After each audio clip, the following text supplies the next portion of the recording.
Mucho gusto, buenas tardes. Mi nombre es Natalia Ortiz Serrano. El mío es María del Carmen Valencia. Mucho gusto, Silvia Carrera, servidora. Pues hemos tenido muchas preguntas acerca de lo que es la carrera de las enfermeras de neonatólogas.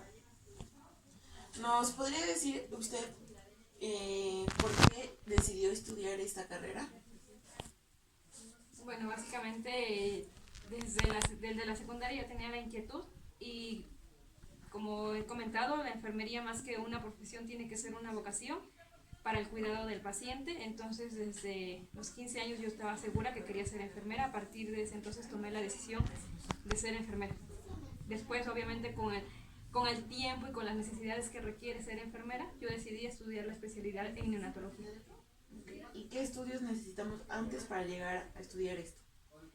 Obviamente tienes que ser primero una licenciada en enfermería. En la actualidad ya no existe la enfermera general o la auxiliar en enfermería. Hoy por hoy es licenciatura en enfermería, que son 4 años y un año de servicio social. Y posteriormente a esto, nada más haces un año de especialidad en neonatología. Esto genera muchas dudas, al igual de de qué se trata esta carrera. La neonatología está basada o es un tratado de estudio del recién nacido, básicamente del recién nacido prematuro, del recién nacido que se tiene que quedar internado en un hospital. ¿Qué tiempo se toma esta carrera? O sea, ¿qué tiempo usted necesitó aportar a esta carrera? Tengo 15 años de servicio social, de servicio a la comunidad, y tengo 11 años trabajando en el Hospital de la Mujer de Puebla. A partir de hace 11 años estoy en los servicios de terapia intensiva neonatal y terapia intermedia neonatal. ¿Cuáles son las ventajas que tiene esta carrera y las desventajas? Pues prácticamente te tiene que gustar para que tú le puedas encontrar una ventaja, ¿no? Porque si no te gusta, pues no vas a encontrar ninguna ventaja. Las ventajas son que te gusta, que estás enfatizada o que estás con la vocación del cuidado del recién nacido y que pues estás prácticamente a disposición de él, ¿no? Y de que puedas encaminar tú los tratamientos médicos, porque una cosa son los tratamientos médicos que te da un médico, que te da un neonatólogo, y otra cosa son los cuidados de enfermería que aportas como una vocación. ¿A qué mes o a qué edad de los bebés, bueno, serían meses, se les considera para llevarse a cabo a neonatología? Básicamente tiene que ser un embarazo interrumpido a las 37 semanas de gestación. Podríamos considerar las 36 semanas de gestación siempre y cuando el producto sea viable para la vida, porque a veces a las 36 semanas no son viables. Entonces, a partir de las 36 semanas, con más viabilidad a las 37 semanas, hasta el mes de edad, son pacientes neonatólogos o neonatos. Yo había escuchado un mito que se supone que los 8 meses son más riesgosos que los 7 meses. Sí, ¿por qué? Porque a los 7 meses el recién nacido tiene en sus pulmoncitos un líquido que se llama surfactante, que lo produce por sí mismo. A los 8 meses deja de producirlo, lo produce la mamá. Cuando hay interrupción del embarazo, ese surfactante, ese líquido que requiere para la función de los pulmones ya no existe. Entonces habría que aplicarlo de manera mecánica a través de una cánula en las vías aéreas, prácticamente en lo que conocemos es como la garganta. Se conecta a una cánula, se administra el medicamento y esto conlleva a que el paciente tenga que tener un apoyo ventilatorio. ¿Por qué? Porque el pulmoncito prácticamente está como desinflado, como un globito desinflado. Lo que queremos hacer es empezarlo a inflar, empezar a trabajar con ese pulmoncito, pero ese medicamento nos va a ayudar. En la base de los pulmones hay unos que se llaman alvéolos. Entonces ese medicamento nos va a ayudar como a descongestionar, como a destapar, como a que trabajen esos alvéolos para que el pulmón pueda trabajar. ¿A qué edad las mamás, las personas, tienden a tener un bebé que puede llegar a ese estado? Pues desafortunadamente tenemos una población donde las niñas en la actualidad se embarazan a partir de los 12 años. Es un riesgo, es un embarazo a una edad muy temprana. El embarazo ideal es a partir de los 25 a los 30 años, tomando el riesgo que después de los 30 años las gestantes también tienen un riesgo. A lo mejor ya no de un embarazo prematuro, pero sí de una diabetes gestacional, de una preeclampsia, de una eclampsia. Pero antes, de los 12 a los 20 años, desafortunadamente es la población que más manejamos con un riesgo de que el niño o de que el producto sea prematuro. Y usted está hablando de preeclampsia y eclampsia, ¿qué es eso? La preeclampsia es en la embarazada, se da prácticamente en la embarazada cuando la tensión arterial o cuando lo que ustedes conocen como la presión arterial se eleva a una cifra que ya no es viable para el cuerpo, que puede provocar edema, que se hinchen del cuerpo, que la función renal disminuye ¿Y qué pasa cuando de esa fase grave pasa a una fase crítica, cuando hay una eclampsia? Eso se caracteriza, porque tú tienes todos los síntomas, pero más convulsiones. Entonces eso ya viene siendo una eclampsia. Durante su tiempo laborando, ¿cuáles son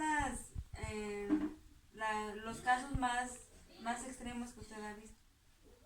Pues los recién nacidos malformados, ¿no? Porque desafortunadamente hemos tenido casos donde la gestante intenta tener un aborto provocado, un aborto a lo mejor con hierbitas y eso, por lo que nos dicen, ¿no? Porque prácticamente tú no conoces a la paciente llega ahí y tú solo conoces al producto. ¿Por qué? Porque la paciente está en otra área, pero por lo que nos comentan, al recibir al recién nacido, es un recién nacido malformado, un recién nacido sin cerebro, a lo mejor que ya no es viable para la vida. Que sí hay muchos prematuros con cistocele, porque también son muchas mamás que intentan tener un aborto cuando ya no es viable el aborto, entonces lo único que producen es una malformación, o que desafortunadamente nos dicen, es que yo no sabía que estaba embarazada, porque para mí es normal no menstruar, o para mí es normal, pues sí, prácticamente no pensar que estoy embarazada, entonces no comen o no consumen sus ácido fólico, su sulfato ferroso durante los primeros 3 meses que son viables para un producto. Entonces desafortunadamente pues son niños con cistocele, que quiere decir que los intestinos prácticamente están de fuera. ¿Qué va a hacer la medicina? Va a tratar de acomodar esos intestinos para que lleguen a la pancita y hagan su función del intestino, pero para que llegue a esto el niño siempre va a tener un hoyito donde él va a evacuar, o sea, no va a evacuar por el anito, va a evacuar por un hoyito que le producen aquí en el intestino, que se llama ileostomía, porque es un recién nacido. Cuando hablamos de un adulto es colostomía, pero en un recién nacido es ileostomía por la anatomía de nuestro intestino. Entonces por ahí va a ser sus necesidades fecales, y la ventaja de que sea un recién nacido es que prácticamente eso va a cerrar. No es como un adulto te hacen una colostomía y de por vida hasta tu último día que tú estés vivo. Cuando es un prematuro, van a hacer la cirugía, va a hacer sus necesidades por ahí, y conforme el intestino vaya desinflamando, vaya agarrando su ritmo, ese hoyito va a cerrar. Entonces el niño va a ser un niño normal, obviamente con su herida, con su cicatriz, pero va a ser un niño normal. ¿Usted qué recomendaciones nos podría dar si en dado caso quedáramos embarazadas? ¿Qué podríamos llevar para no caer en eso de que nuestros bebés sean prematuros? Pues yo creo que prácticamente antes de pensar en un embarazo en una edad joven sería como una planeación de una vida sexual. Tú sabes que al tener una vida sexual activa hay muchos métodos anticonceptivos para cuidarte. Si desafortunadamente tú ya estás embarazada, yo creo que hacer conciencia y tomar el ácido fólico y el sulfato ferroso es como lo básico, porque de que tú estás embarazada a los 3 meses es cuando tu bebé se va a desarrollar en el cerebro y en el cuerpo y en el corazón. Entonces si tú no haces eso, pues la probabilidad de que tu bebé termine en una terapia intermedia pues es muy alta. ¿Y qué etapas hay en la neonatología? O sea, ¿cómo empieza el bebé con sus etapas? ¿Qué son las etapas que tiene que pasar? El recién nacido pues es un recién nacido sano, llámese que esté en el hospital o que esté en su casa, es un recién nacido de los 0 días a los 28 días. Anteriormente la literatura te manejaba recién nacido, lactante menor y lactante mayor. Hoy por hoy la literatura te maneja solamente lactante. ¿Sale? Ya, obviamente después de la lactancia, cuando es exclusivamente lactancia, pasa a ser un niño con ablactación expresa hasta los 8 meses. Pero eso, después de los 8 meses ya no lo ve el neonatólogo, ya lo ve el pediatra. Okay. ¿Cuáles son los factores externos que influyen en un bebé prematuro?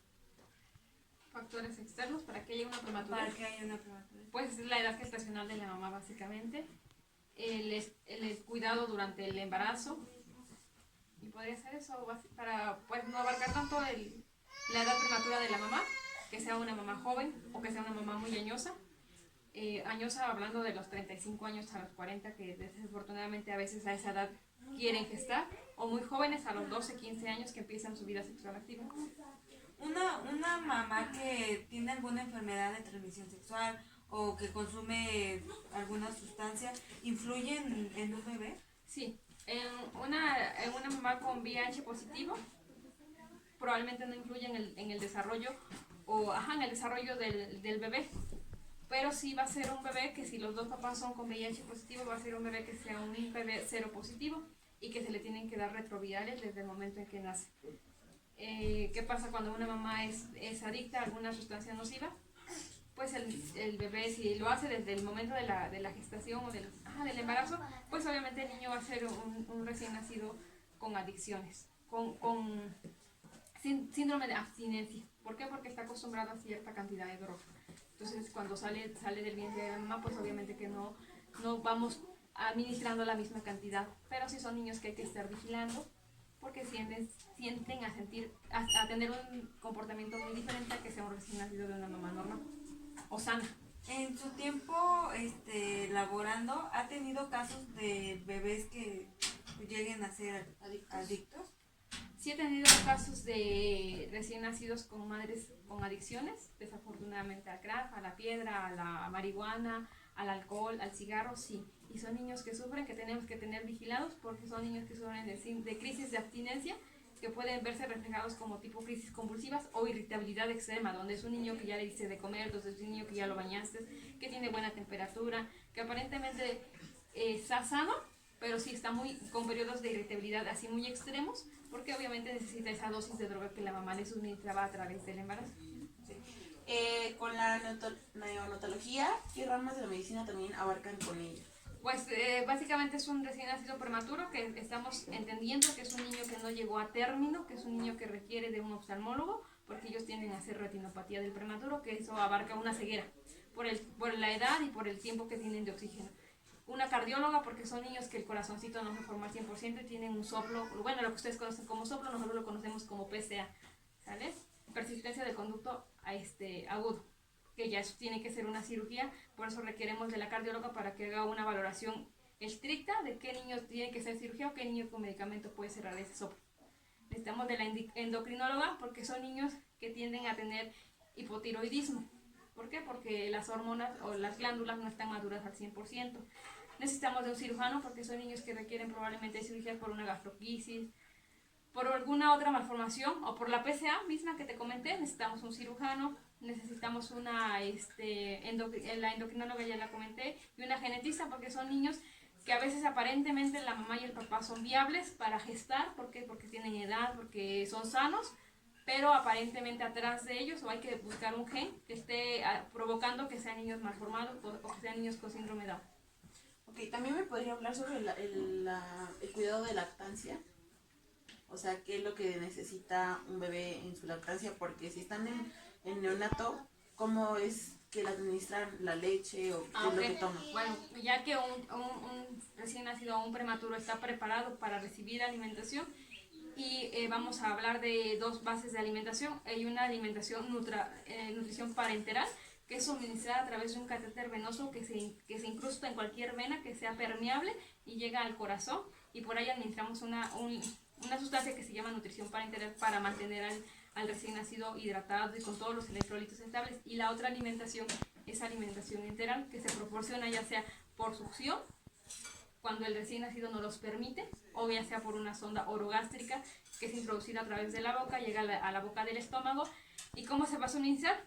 Si la mamá está en vía de podernos proporcionar leche materna, en el hospital donde yo trabajo tenemos un banco de leche, donde la mamá va a depositar su calostro y su lechita. Es un horario abierto de 7 de la mañana a 7 de la noche, donde la mamá deposita su calostro o su leche en frasquitos estériles que se guarda en un refrigerador, y cuando mi bebé está preparado para comer, yo la solicito al banco de leche y se suministra a través de la sonda a través de una jeringa que yo conecto, y va a bajar la comida a gravedad. Yo no puedo impulsar la comida porque no sé qué capacidad gástrica tenga mi bebé, y eso lo va a determinar el neonatólogo de acuerdo al peso y a la edad y al diagnóstico que mi bebé tenga. Son dos maneras de alimentar. La tercera manera de alimentar a tu bebé es que esté en condiciones directamente de succionarle a la mamá, que los dos estén en condiciones, tanto él de succionar y la mamá de proporcionarnos la leche materna directamente de su pecho. Ok, ¿y qué hay casos donde los bebés están alérgicos a la leche? ¿Qué es lo que ellos necesitan entonces? Desafortunadamente sí hemos encontrado casos de recién nacidos, y lo deseable es que sea transitorio, de recién nacidos que son intolerantes a la glucosa, a la lactosa, y intolerantes a la proteína de leche de vaca, que son los nutrientes que la leche materna tiene.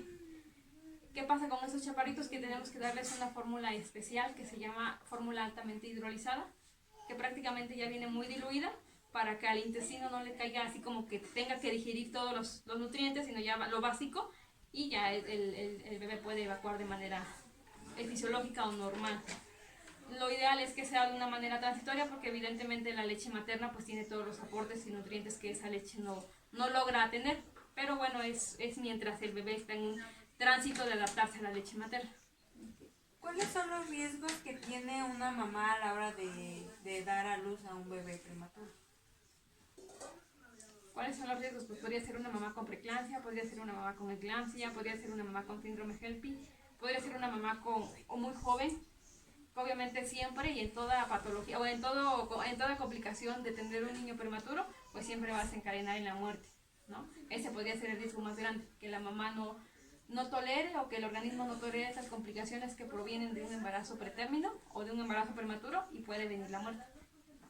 En el lugar en donde usted actualmente está pues, laborando, ¿qué tiempo tienden a estar los bebés en cuidados? Desafortunadamente, lo que más que podemos tener a un recién nacido es cumpliendo un año. No podemos tenerlo más tiempo porque el área no está capacitada para tener ese tipo de niños y aparte después de un año ya compete al área de pediatría. Entonces, cuando un chaparrito que lo recibimos desde el día 0 y está cumpliendo los 10, 11 meses y no ha salido de su tratamiento, es canalizado al Hospital General de la zona sur que tenemos cerca o es canalizado al Niño Poblano para darle seguimiento a su tratamiento. Que sí ha habido casos donde los niños no son dados de alta, pues a corta edad, ¿no? A lo mejor a los 2, 3 meses, y no se complica y llegan a los 10, 11 meses donde tienen que ser canalizados a otra institución. ¿Cada qué tiempo las madres pueden ver a su bebé? Por ejemplo, si la paciente se quedó internada y se llevan al bebé a neonatología, ¿cada qué tiempo puede ver a su bebé? En el hospital donde yo laboro tenemos políticas, entonces nada más, si el bebé está en ayuno, solo puede pasar 2 veces al día. Puede ser mamá o papá, no puede pasar ningún otro familiar.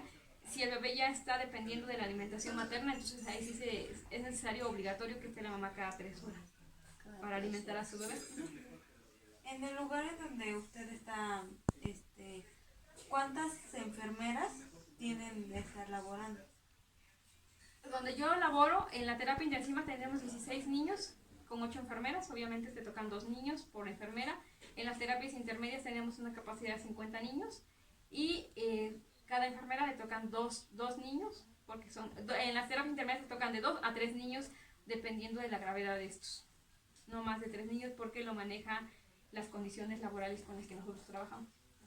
Y aparte, muy aparte de esto que sea laboral, ¿usted no ha llegado a meter sentimientos al ver a los bebés ahí? Sí, desafortunadamente, aunque tú no lo quieras hacer, te involucras demasiado con el paciente, porque al final del día es un ser indefenso y que depende totalmente al 100% de lo que tú le tengas que hacer, ¿no? Y que a veces los procedimientos necesariamente tienen que ser muy invasivos, pero que cuando tú ves que tu paciente ha evolucionado y cuando tú ves que tu paciente está por darse de alta es cuando aceptas que todo lo que le hiciste es a lo mejor un poco traumático para él, porque el hecho de estarle poniendo un catéter en alguna vena que llegue al corazón, el hecho de estarle a lo mejor poniendo aparatos para que él pueda respirar y demás, son procedimientos invasivos que sí te lleguen a dar en el sentimiento más como cuando eres mamá, ¿no? Por último, le quería decir algo. Si usted como enfermera, qué recomendaciones, consejos nos daría a nosotros jóvenes adultos para no obtener un embarazo no deseado o un embarazo prematuro? Pues prácticamente ya tomando en cuenta la población que ustedes están viviendo, la edad que están viviendo, es evidente que muchos de ustedes ya tienen una vida sexual activa, ¿no?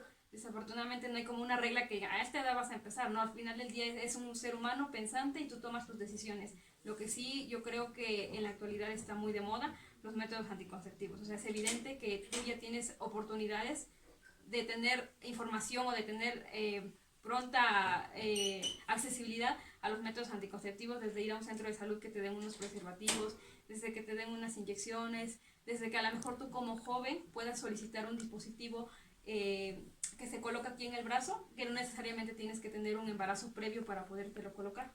Entonces yo creo que más que nada es hacer conciencia de lo que tú quieres para un futuro, ¿no? Al final del día no puedo decirte, no pueden tener relaciones sexuales porque es malo, ¿no? O sea, al final, ustedes son personas pensantes, lo pueden hacer sí, pero siempre bajo una protección para evitar un embarazo no deseado, para evitar un embarazo que esto llegue a tener que estar tu bebé internado, porque la maternidad es bonita, sí, la paternidad es bonita siempre y cuando es planeada, siempre y cuando tienes la edad para la conciencia de lo que viene, ¿no? De la responsabilidad que tú vas a adquirir. bueno, pues muchísimas gracias por esta pequeña entrevista. La verdad, la información nos va a servir mucho principalmente para saber de qué trata su carrera, qué cuidados debemos de tener si llegamos pues a quedar embarazadas a una corta edad y pues qué es lo que nosotros podemos hacer. Sí, claro, bueno, qué bueno que les haya podido ayudar. A mí la enfermería me gusta mucho, la enfermería neonatóloga me fascina porque es algo que yo decía hacer y es algo que me encanta trabajar, ¿no? Me encanta trabajar con los niños, me encanta poder ayudarlos, poder ser parte, a lo mejor muy pequeña, pero sí parte de ese desarrollo de un recién nacido, ¿no? Y la mejor paga o lo mejor que nos puede pasar a nosotros es de repente encontrarnos a pacientes que tuvimos hace tiempo y que te digan, mira, ya está caminando, mira, ya va al kinder y que vemos que el desarrollo del chaparrito va haciendo adelante. Muchas gracias. Muchísimas Gracias.